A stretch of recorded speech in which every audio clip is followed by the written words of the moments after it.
bom dia, você está no canal Professor Belém nesta terça-feira, dia 3 de novembro de 2020. Fizemos um recuo no tempo. Não, mentira, fake news. Hoje é quarta-feira, dia 18/5/2022. Mas, se pudéssemos voltar no tempo, o tempo seria aquele, dia 3 de novembro de 2020, lá pelas 8h30 da noite, horário de Michigan. O que aconteceu? Aquele horário, mais ou menos? Bem, a maioria dos condados estava dando por encerrada a contagem de votos. Os votos simplesmente tinham sido todos contados e não havia mais votos para serem contados. Assim, muitos mesários foram dispensados. Acabou a eleição, acabou a contagem, pode ir para casa, beleza. Algumas horinhas depois, começaram a chegar caixas e mais caixas de votos para serem contados sem nenhuma verificação de assinatura, data, etc. e tal. Bem, o filme, vocês já devem ter ouvido falar do filme 2.000 Mulas.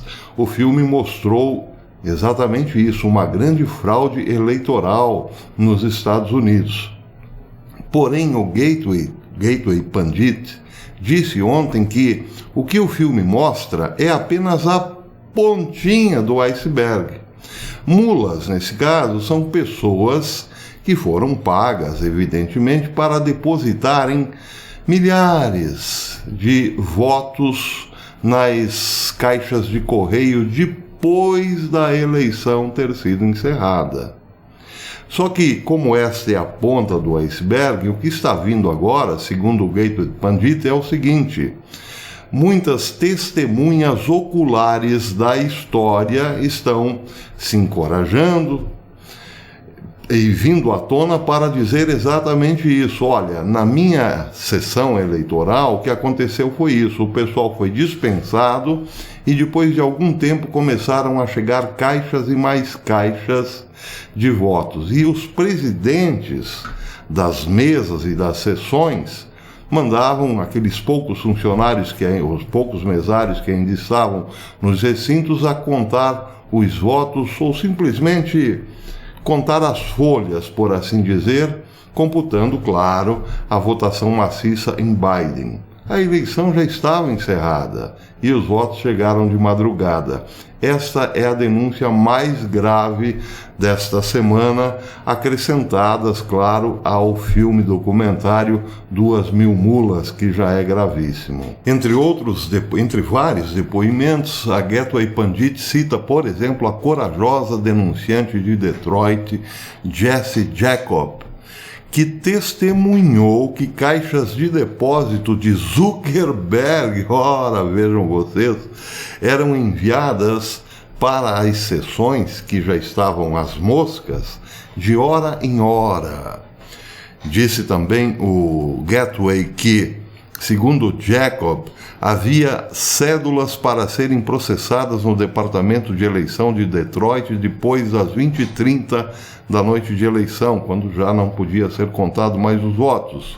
Ela disse também que foi instruída a não contestar nenhuma cédula, que todas as cédulas eram processadas pelo departamento de eleição de Detroit. Isso correspondia, claro, a uma controvérsia bem documentada em que a secretária de Estado democrata de Michigan, Jocelyn Benson, eliminou ilegalmente o processo de verificação de assinatura para cédulas ausentes. Outro ponto da denúncia do Gateway Pundit diz que todas as testemunhas que falaram a Gateway afirmaram que não havia cédulas para contar e tabular por volta das 21 horas da noite da eleição, no centro de contagem de Michigan. Muitos deixaram o local porque não havia mais nada a fazer. Então, quando muitos deixaram o local, caixas e mais caixas e mais caixas de votos apareceram para aquela contagem rápida e suspeita.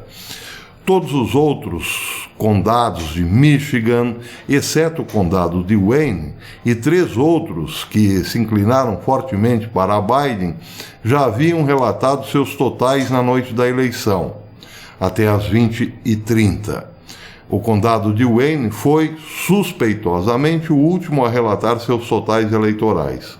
Os dados de Edison, de Michigan, mostravam os resultados dos eleitores em tempo real, um serviço oferecido por meios de comunicação. Só que daí, de repente, parou tudo.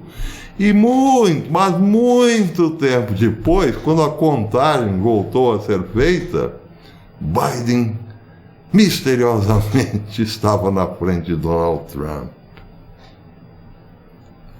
Os dados de Edison para Michigan, diz finalmente o Gateway, mostram um grande pico de cédulas tardias em Wayne County, Detroit. E isso, claro, se refere. Este fenômeno foi replicado em inúmeros outros estados dos Estados Unidos. Pois é, eu acompanhei, eu estava realmente pasmo com o que havia acontecido. A contagem simplesmente parou e ficou muito tempo fora do ar, até que finalmente, quando voltou, então, Biden estava na frente. Pois é. Bem, não bastasse esta escandalosa denúncia, ou essa escandalosa comprovação de fraude eleitoral nos Estados Unidos, que a cada dia que passa fica mais claro, mais evidente para a maioria da população. Outro escândalo, esse bem menor, mas, claro, é também um escândalo de fraude, envolve hoje o presidente Joe Biden. A Newsweek trouxe ontem uma matéria muito curiosa, dando conta que uma auditoria no Twitter chegou à conclusão de que metade dos seguidores de Joe Biden no Twitter são falsos. Pasmem, amigos. Metade de 22,2 milhões de seguidores de Joe Biden ou são spams, ou bots, ou propaganda, etc., ou contas que não podem ser comprovadas, ou contas já desativadas. Isso também foi replicado pelo icônico New York Post hoje. Ele confirma que sim, houve uma auditoria no Twitter feita pela empresa de software SparkToro, que confirmou que 49,3% dos seguidores de Biden não existem, são falsos. Claro, essa auditoria não foi porque de repente o CEO do Twitter acordou com vontade de ser transparente e botar tudo às claras. Não, isso aconteceu por pressão de Elon Musk, que, para desembolsar a bagatela de 44 bilhões de dólares para comprar a plataforma, exigiu que fosse feita assim, uma auditoria para saber, afinal, se ele está comprando uma empresa que tem uma plataforma que tem tantos seguidores que diz ter, ou inscritos, ou membros, seja lá como for. E parece não é bem assim, não é esse o caso.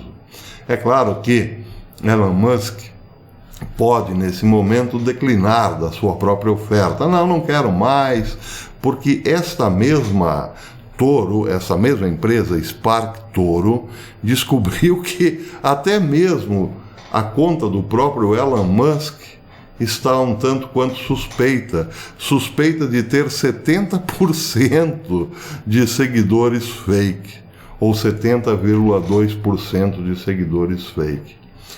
Não só Biden, mas parece que também a plataforma Twitter é um poço de mentiras. Bem, o fato é que Jesus disse o seguinte: nada que foi feito às escondidas que não venha mais cedo ou mais tarde à luz do dia ou às claras, etc. e tal. E já que falamos em Jesus, não custa lembrar também de outro profeta bíblico, o profeta Isaías, que disse que naquele tempo, lá no futuro, em algum momento do futuro, o bem seria considerado um mal e o mal seria considerado um bem. É claro, muita gente não gosta das profecias porque elas de fato nos constrangem um pouco. Em relação a essa de Isaías, parece que o tempo chegou. Nós estamos hoje exatamente no reino inverso dos valores, dos contravalores, no reino da mentira e da hipocrisia. Basta ver, por exemplo, o que está acontecendo na América. Os donos da América tomaram o poder hoje, parece, é o que tudo indica, é bom sempre colocar isso em perspectiva, de modo fraudulento. Pois é. E aí nós temos que considerar, claro, que o grande império norte-americano está em declínio. Aliás, os Estados Unidos nos lembra muito a Roma Antiga. Esta entrou em declínio justamente porque, de repente, a hipocrisia e a mentira tomou conta. Como, por exemplo, imperadores insanos tomando as vezes ou as vestes de Deus. Nos Estados Unidos parece estar acontecendo a mesma coisa.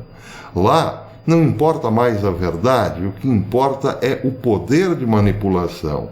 E assim os Estados Unidos mergulharam no reino da perseguição, das guerras por procuração ou das guerras fraudulentas, e as consequências estão vindo aí, na forma de hiperinflação, falta de alimentos e muita, mas muita censura. Logo mais, quem sabe, a América estará construindo centros de reeducação, por assim dizer, porque é isso que acontece quando o império entra em declínio. Muita gente está sentindo o drama de viver num país inseguro, cuja mentira parece ser a principal arma política no momento. E se na América as coisas estão assim, imagine na Jamaica, não é mesmo? Pois é, para não dizer o Brasil. Aqui também há uma tentativa muito forte de colocar o povo cada vez mais debaixo do tacão do autoritarismo. Não precisamos lembrar quem, por exemplo, encampa o autoritarismo. Pessoas do bem, tanto quanto na América. Pessoas do bem que tomaram o poder com fraude, com muita mentira, etc. e tal. As pessoas do bem, lembrando a profecia de Isaías, são as que mais perseguem as liberdades hoje. E as pessoas do mal, como Bolsonaro, por exemplo, lutam pela liberdade. Dá para entender? Sim. Se você entender as profecias, entenderá o que está acontecendo. As pessoas do bem aqui é a mesma coisa. Perseguem liberdades. Criam processos estranhos contra jornalistas, políticos, etc. e tal, rasgando a Constituição, passando por cima dela como se fossem poderes autocráticos. Por quê? Para defender o bem, não é mesmo?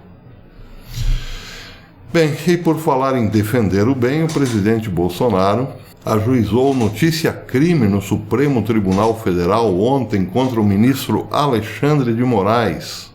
O pedido, diz o Diário do Poder, é assinado pelo advogado pessoal do presidente e foi protocolado na última segunda-feira, dia 16.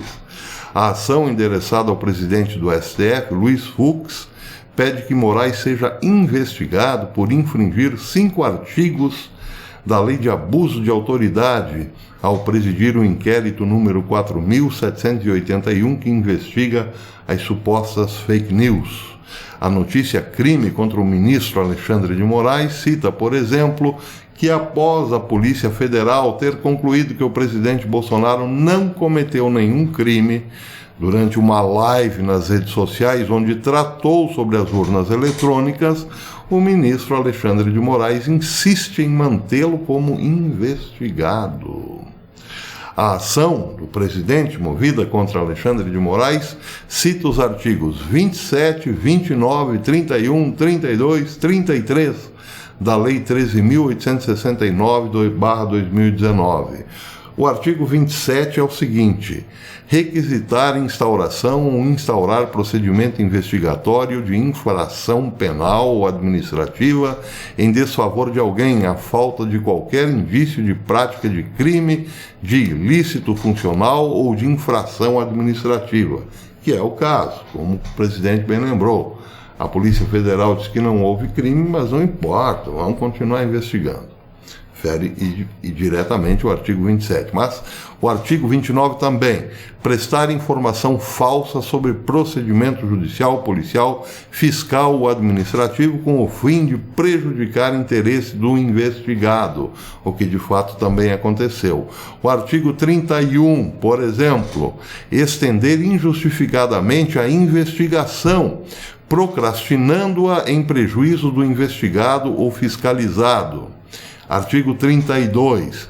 Negar ao interessado, seu defensor ou advogado acesso aos autos de investigação preliminar, ao termo circunstanciado ao inquérito ou a qualquer outro procedimento investigatório de infração penal, civil ou administrativa, assim como impedir a obtenção de cópias, ressalvado o acesso a peças relativas a diligências em curso, ou que indiquem a realização de diligências futuras, cujo sigilo seja imprescindível. E, finalmente, o artigo 33. Exigir informação ou cumprimento de obrigação, inclusive o dever de fazer ou de não fazer, sem expresso amparo legal. Então está aí, o presidente Bolsonaro está respaldado por todos esses artigos que justificam a sua ação contra digamos assim, as decisões monocráticas de Alexandre de Moraes, ou então o seu abuso de autoridade. O problema é que esta ação é encaminhada ao STF, presidido por Luiz Fux. E aí fica a pergunta: você acha que o STF vai dar curso a esse processo? Tchananã. Por enquanto é isso, eu vou ficando por aqui. Se você gostou deste vídeo, deixe o seu like, compartilhe os nossos vídeos com os seus amigos e com seus inimigos também, por que não? E se puder, torne-se membro do canal. A membresia é baratinha, R$ 2,99 ou R$ 6,99 por mês, ou se quiser ajudar mais o canal, R$ 7,99 por mês. Tornando-se membro, você contribui para que esse canal continue existindo, porque a coisa aqui está difícil. Sem a sua membresia vai ser muito difícil continuar na plataforma, já que ela é tão legal com a gente, não é mesmo? Você coloca lá, clica no like, não sai, clica de novo, não sai, clica uma terceira, uma quarta, uma quinta vez, na sexta às vezes sai.